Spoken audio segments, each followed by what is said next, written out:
Irmãos, vamos abrir nossas Bíblias no livro de Joel. Livro de Joel, capítulo 2.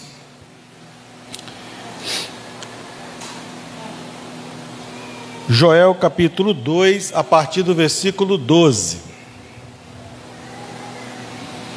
Joel, capítulo 2, a partir do versículo 2.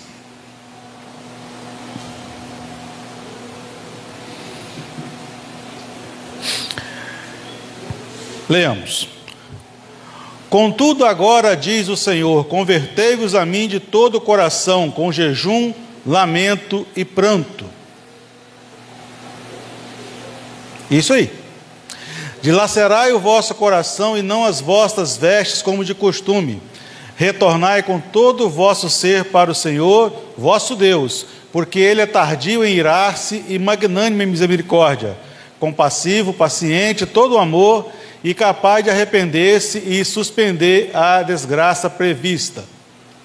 É possível que ele volte atrás e se arrependa, e ao passar ainda permita uma bênção sobre vós. Assim podereis fazer oferta de cereais e apresentar libações ao vosso Deus e o vosso Senhor. Tocai, pois, a trombeta em Sião, determinai um jejum geral, convocai uma assembleia solene. Reuni todas as pessoas, consagrai a comunidade, ajuntai os anciãos e líderes do povo. Reuni todos os jovens, inclusive meninos e as crianças que ainda mamam no peito. Sai o noivo e a noiva, isto é, os recém-casados dos seus aposentos nupciais. Até o 17, irmãos.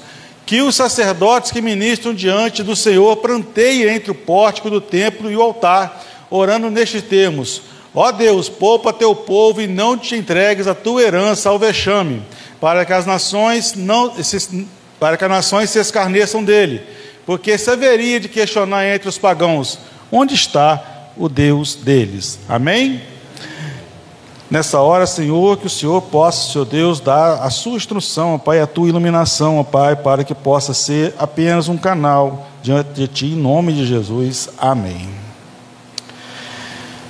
Tema da mensagem de hoje, irmãos: a hecatombe, a solução e a felicidade. O livro de Joel é um livro que não dá localização de tempo. Por exemplo, ele não cita a data que ele escreveu o livro, mas não cita reis, por exemplo, não cita um acontecimento histórico. Ele simplesmente entrega uma mensagem na qual ele foi dado a ele, mas ele não faz questão de mostrar o contexto histórico ou geográfico de onde ele está, por exemplo.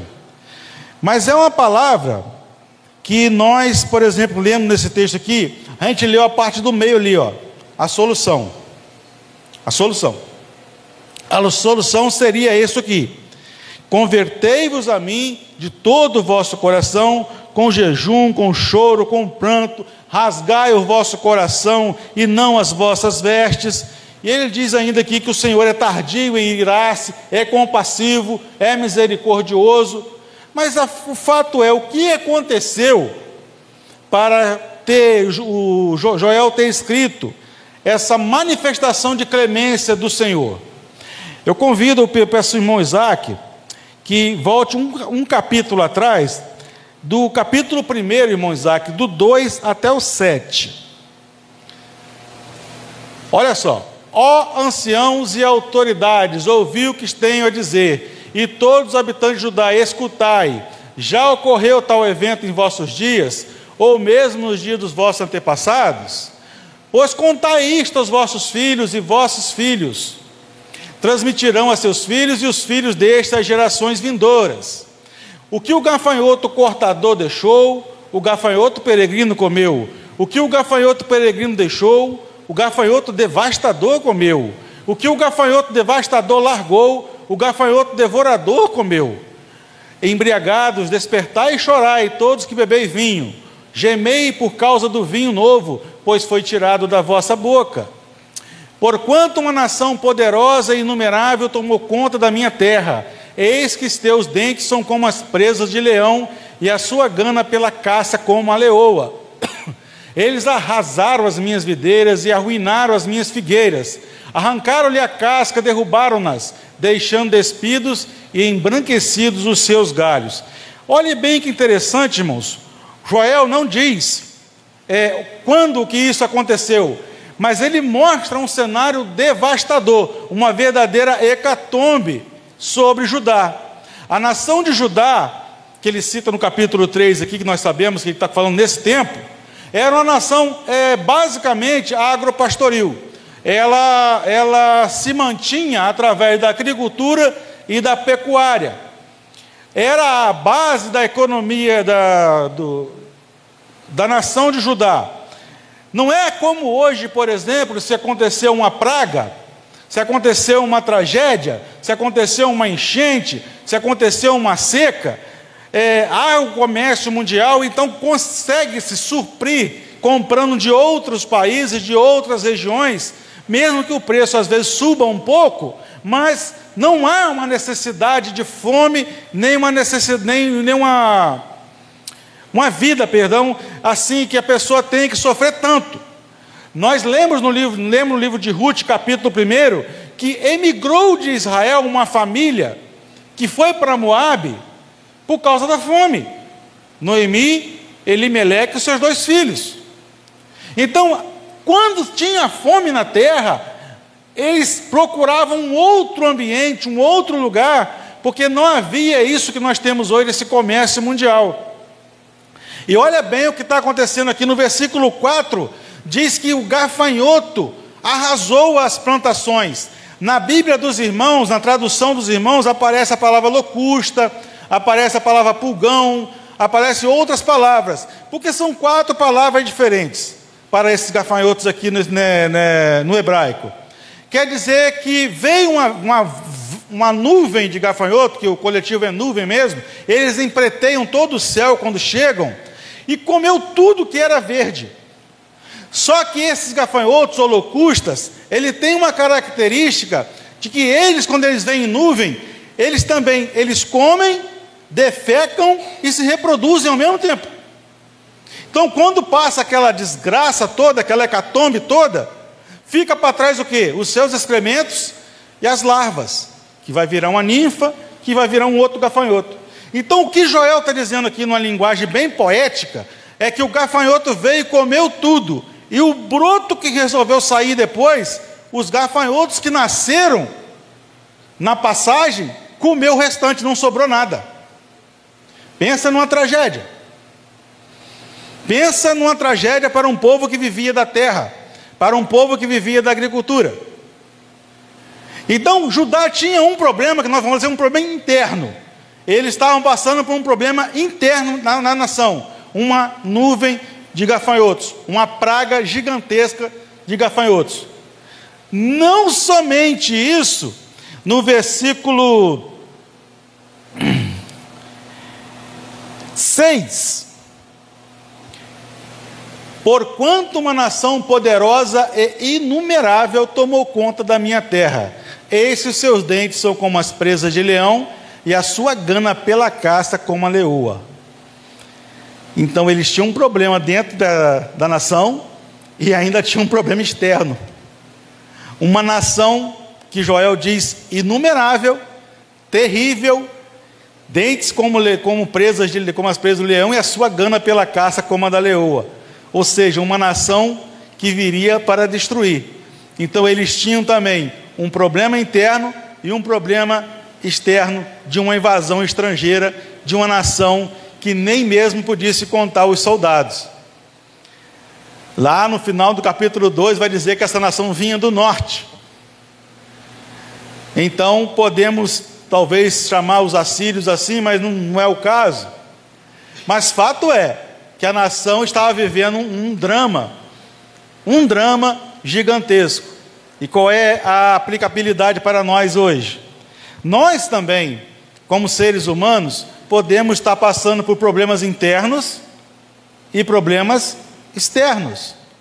Problemas internos têm a ver com a nossa saúde, com as nossas dificuldades motoras, com as nossas dificuldades próprias de dentro do ser humano. A nossa saúde mental, a nossa saúde psicológica e psiquiátrica pode estar muito abalada por eventos, por várias circunstâncias que a vida nos deixa doentes.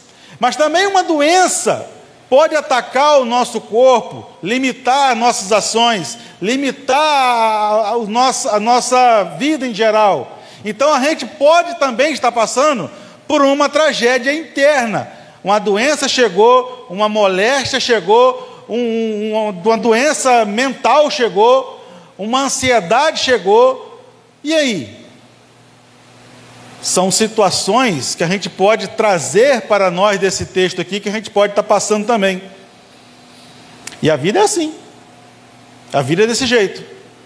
Jesus, quando disse que nesse mundo nós teríamos aflições, Ele não excluiu ninguém. Ele não deu assim, Ele não colocou ali uma classe de aristocráticos que não teriam aflições. É todo mundo. Lembro-me que na pandemia,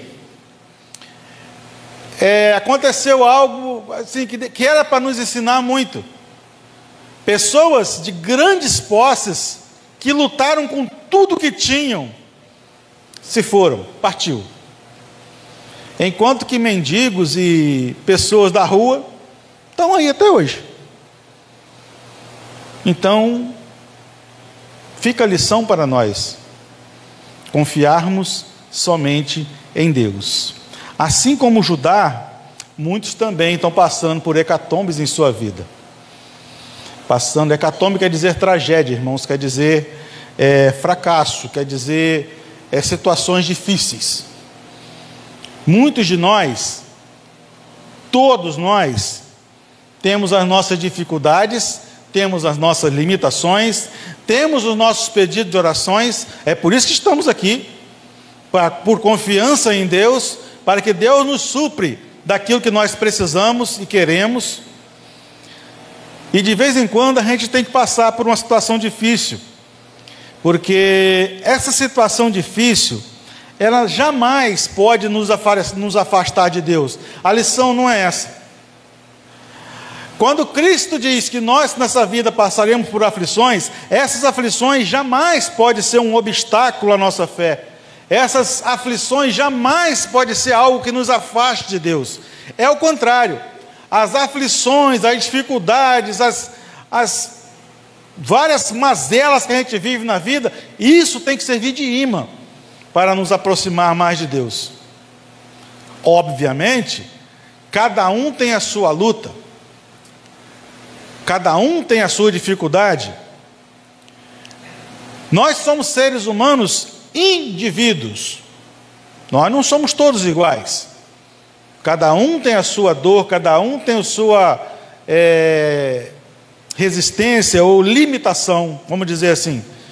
Tem gente que aguenta mais carga, tem gente que aguenta menos carga, mas Deus nos conhece individualmente. Ele não dá para nós uma carga excessiva, na qual não permite que nós não carregamos uma carga excessiva que a gente não suporte. Então, a solução dada que nós acabamos de ler diz: para convertei-vos a Ele, para que na dificuldade deve servir de imã, de aproximação a Deus. E ele diz aqui: coração, jejum, lamento e pranto.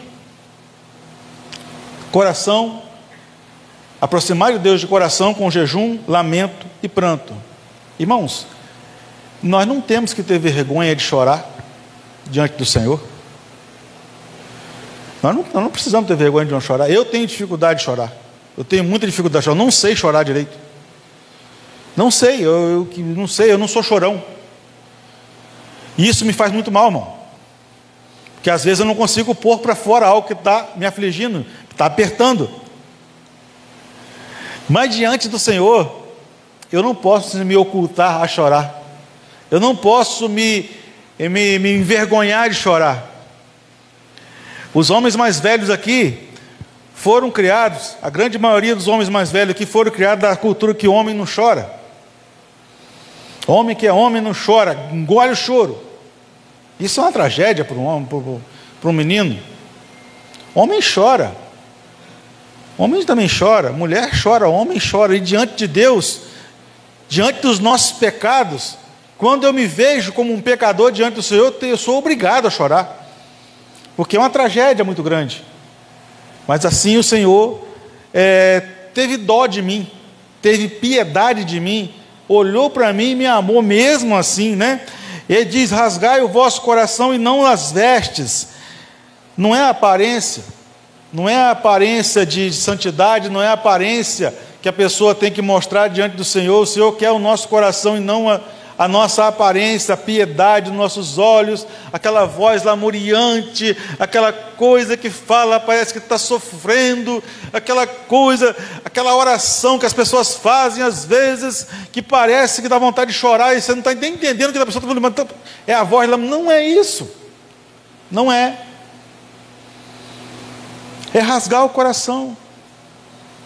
Diante dele nós somos nus, diante dele não temos nada.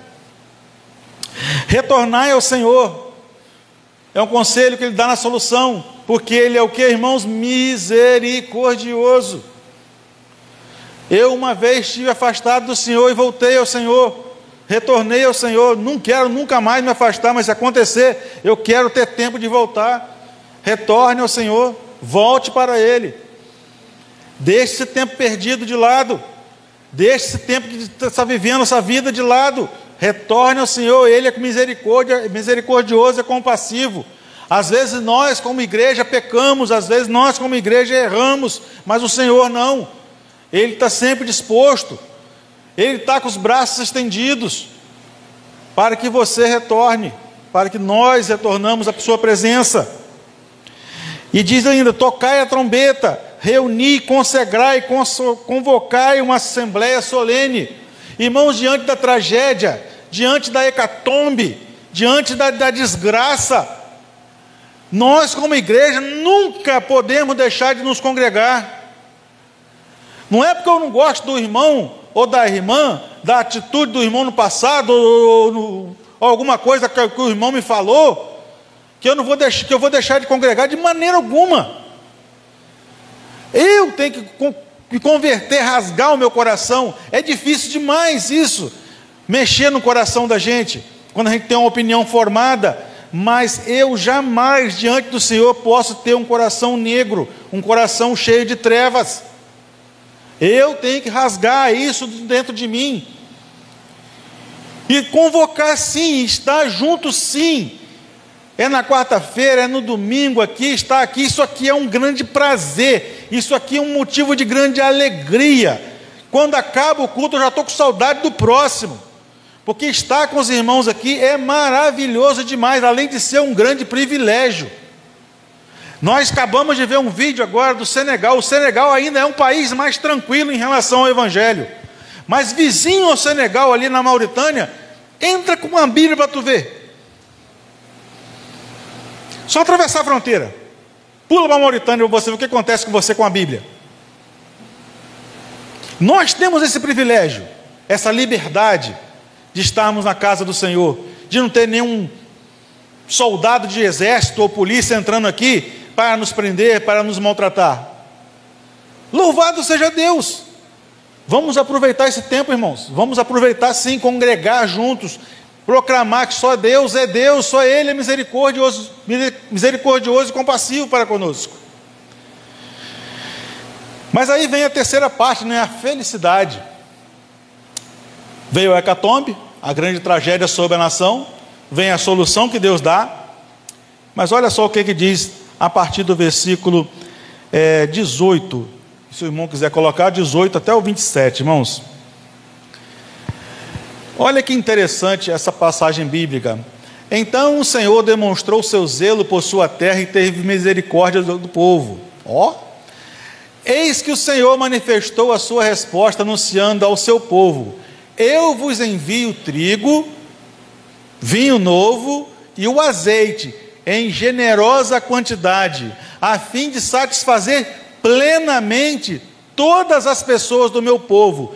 Nunca mais farei de vós objeto de vexame e zombaria entre as nações e os pagãos. Só uma pausa, irmãos.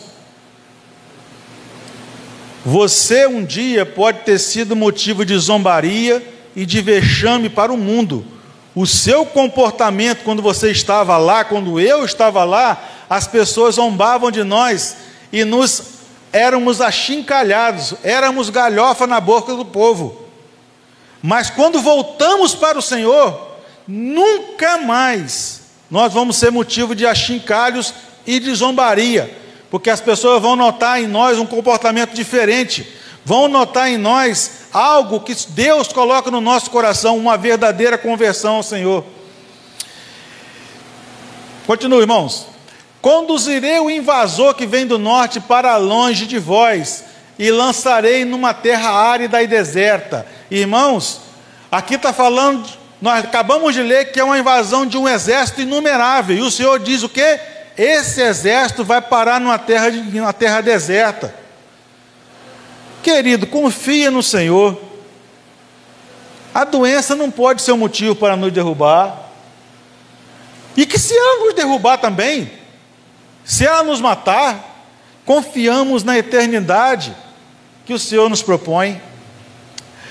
Os gafanhotos que vêm na frente serão jogados no Mar Morto Oriental, e os que vêm atrás cairão todos no Mar Mediterrâneo Ocidental. Então acontecerá que a incontável multidão dos mortos apodrecerá, e o mau cheiro se espalhará, e será sentido desde muito distante. Sim, Deus tem feito obras magníficas. Ó terra, não temas, regozija-te e alegra-te, porque o Senhor tem realizado obras grandiosas. Ó, e vós também, ó animais silvestres, pois as pastagens já estão ficando viçosas, as árvores estão dando seus frutos, e a figueira e a videira estão carregadas. Ó filhos de Sião, alegrai-vos e regozijai-vos em Deus, o vosso Senhor, porque dele fez descer as boas chuvas de outono com generosidade e justiça. Ele envia muitas chuvas, as de outono e as de primavera, as primeiras e as últimas, como se costuma dizer. As eiras ficarão cheias de trigo para bater, vossos tonéis transbordarão do melhor vinho novo e do mais puro azeite. Haverei de vos restituir os anos consumidos pelo gafanhoto migrador, pelo assolador, pelo destruidor e pelo cortador, meu grande exército que mandei contra vós para castigar-vos. Então comereis à vontade até vos fartardes, e louvareis o nome do Senhor, vosso Deus, que realizou maravilhas em vosso benefício. Jamais o meu povo será humilhado. E para encerrar, e vós todos sabereis que eu estou convosco, ó Israel, eis que eu sou o Senhor, o teu Deus, e não haverá nenhum outro, nunca mais o meu povo será envergonhado. Que a boa mão do Senhor esteja completando em cada coração dos irmãos, porque quando a hecatombe, quando a tragédia vem, o Senhor nos dá a solução, buscá-lo, e quando nós o buscamos, a felicidade também vem, Ele nos restitui com essas palavras aí, o nosso tempo perdido. Bem-aventurado é aquele, né, como diz em Lamentações, né, que pode suportar o jugo na sua mocidade. Bem-aventurado é nós suportarmos o jugo na nossa mocidade. Mas se você não teve essa oportunidade, que você pense isso hoje na sua vida. Ainda dá tempo, ainda é tempo de você voltar para os caminhos do Senhor. Eu agradeço a oportunidade e que a boa mão do Senhor complete no coração dos irmãos aquilo que eu não pude falar. Amém?